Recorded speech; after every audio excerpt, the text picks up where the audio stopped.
si deebisa. Iftuu baalee. Kunoo si deebiseen jira ishee ergi siif ni ilaalamee asii. Booyisii kaa'imee si dhageeffadha.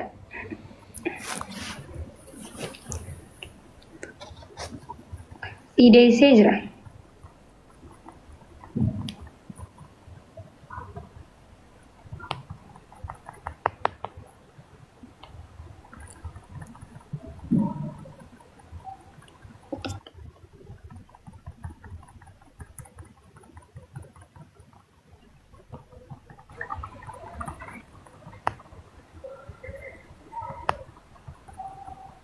Taaptaan godhaafam.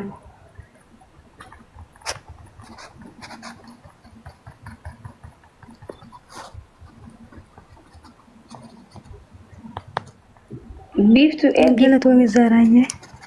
Biiftuu ergi. Iftuu jechuun iftuu.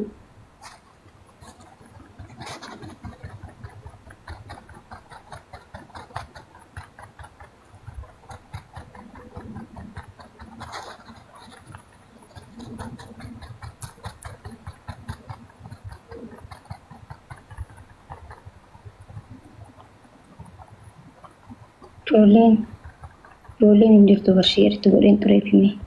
Mee ammas lammata sheerti godhafee jira. Sa'aatan Itoophiyaa qofamu.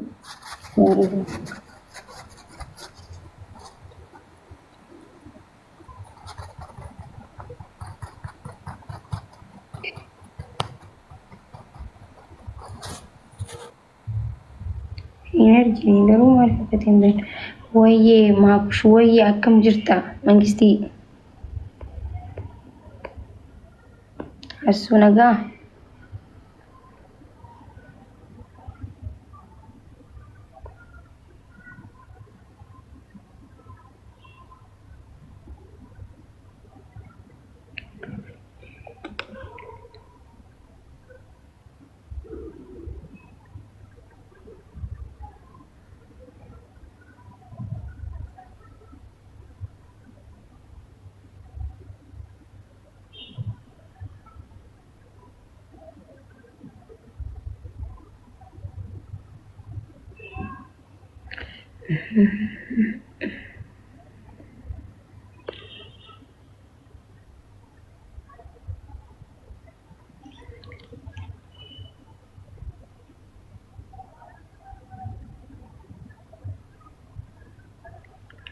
Biiftuu foolummaa akkasii deebisuuf sila risiitiin ati ergite tokkollee hin jiru bara.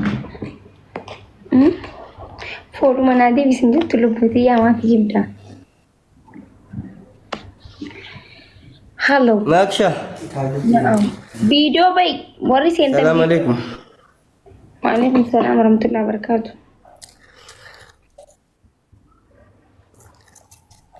Video ni bana ajandaan keessan maal ture reefuma dhufaa jira dhiifama guddaadhaa wajjiniin engadallee ni turkinna rakkisaa ture ammas akkasuma. Ajandaa tokkollee hin qabnu. Video godhadhu. Waan dubbachuu jiraate dubbadhu. Akkasi. Nama eegaa jirra sitti. Ayyee wala sirbisiifnu kaa. Ati sagalee qabdaa? Nama wallisu?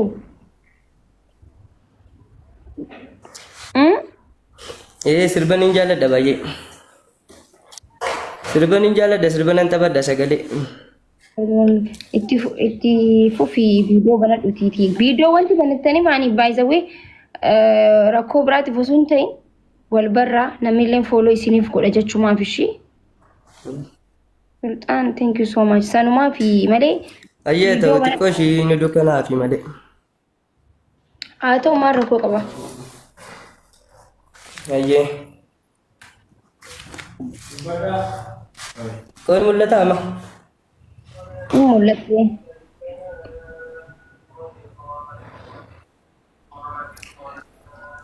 Ayyee sirba kee ol naggasaas ni taphadha jamaree.